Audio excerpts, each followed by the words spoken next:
Hello everyone, welcome back to our study session with Melly. So disclaimer lang no, um, whatever you see or you use, I mean whatever you see on the screen, this is for public use or fair use. So for educational purposes only. Anyway, wala nang patumpik-tumpik pa. Let's continue our discussion about oral communication and language. Chuchu, ano yun? Language function. Okay. So as of now, we are in the public speaking as communication. So what do you think public speaking belongs to? Is it a one-way communication or a two-way communication?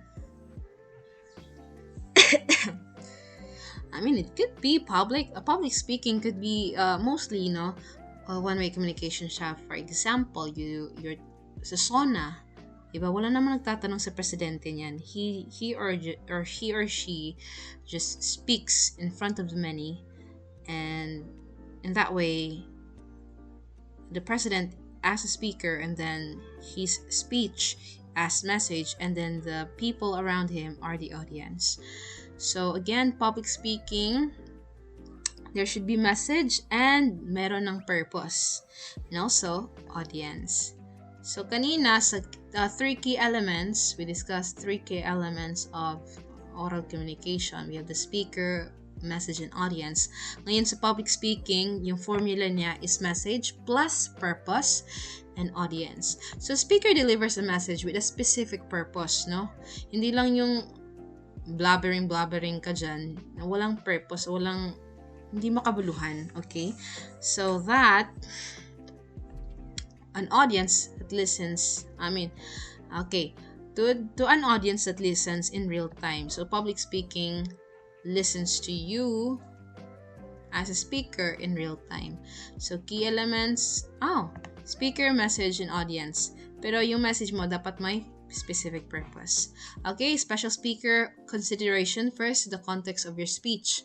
So everything affecting the speech. For example, audience. So your audience will definitely be one of your consideration because that is the people, or those are the people who are you're addressing with. So yung speech mo makikibagay din sa audience. For example, kung kids ang mga audience mo, so you're not going to use jargon words, diba? Mga simple lang.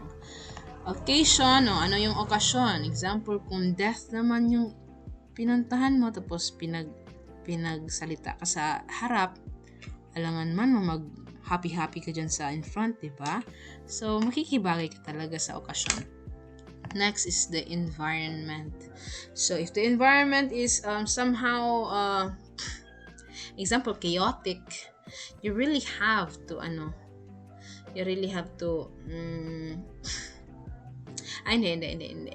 example environment, yung context mo is nasa Islamic city ka, so you shouldn't do anything stupid that will anong tawag dyan? Insult the people around you, diba? So your context or your speech should adjust depending on these examples here.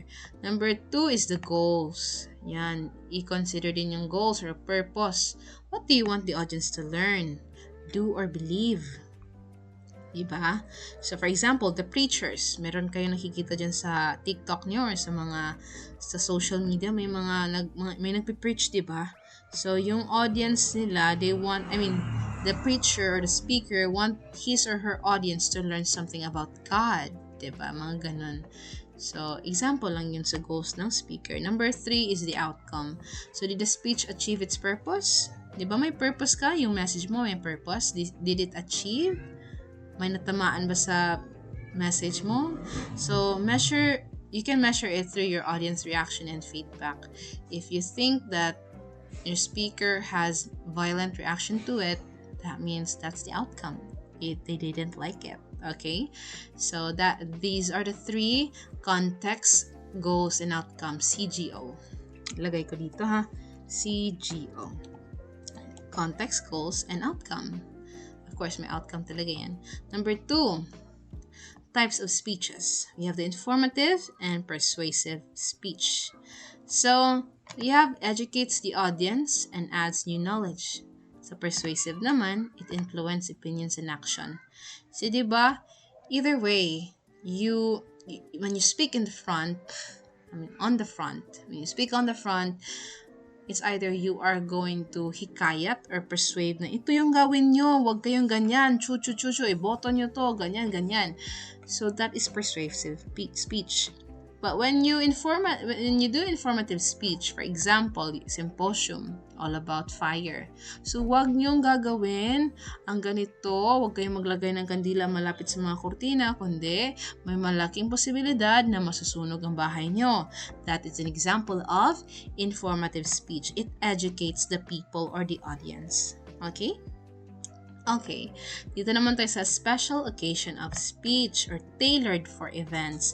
For example, mag-speech ka for introduction.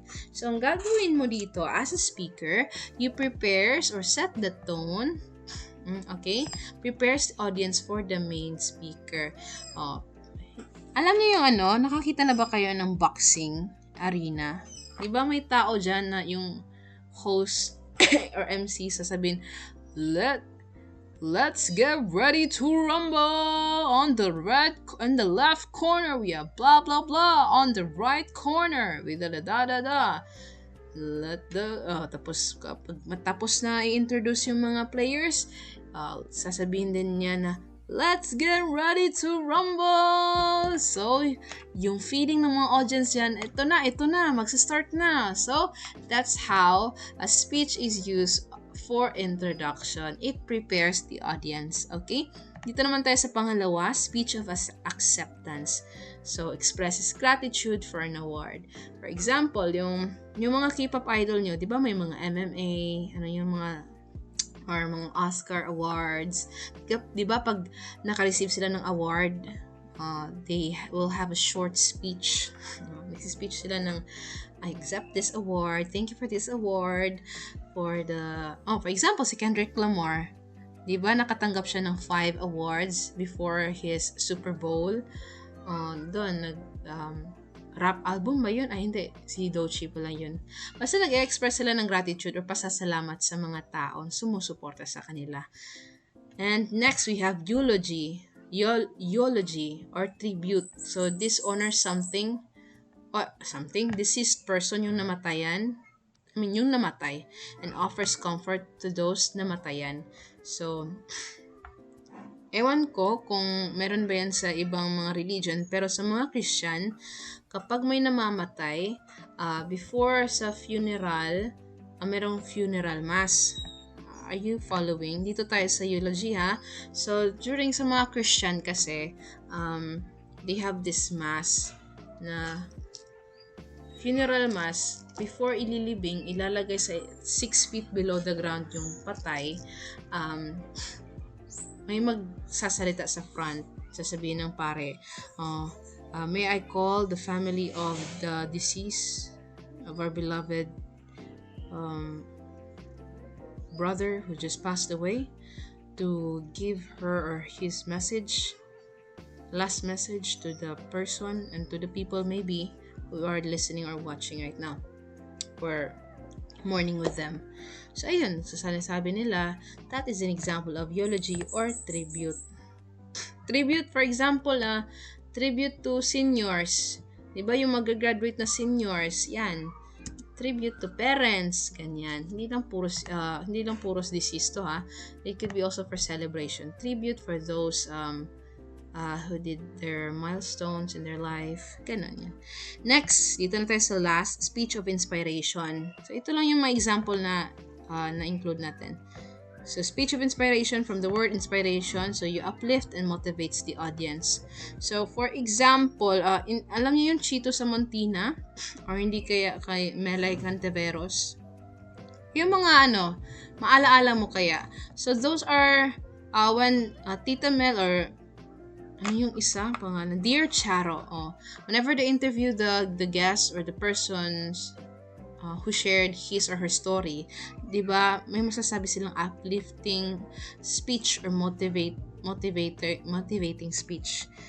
So, yung mga napagdaanan ko, Tita Mel, ganito, or Tony, Si Tony Gonzaga, di ba? Mga Tony Talks. Diyan kadalasan mga speech of inspiration ang nandiyan. Okay, time's up. So we just have a quick tip. Ano ba yun? Nagsastutter na naman ako. So a great speech is clear, simple language, engaging, of course, storytelling or maybe jokes or humors. And then humor, and structured intro, body, conclusion. So hindi ka mag-start ng conclusion, ha? You start with intro, and then body, and then conclusion. So without further ado, I think that's it. Let's have our quiz. So let me just reset the time. I hope 5 minutes matapos natin, no? Ay, wait lang. Hindi natin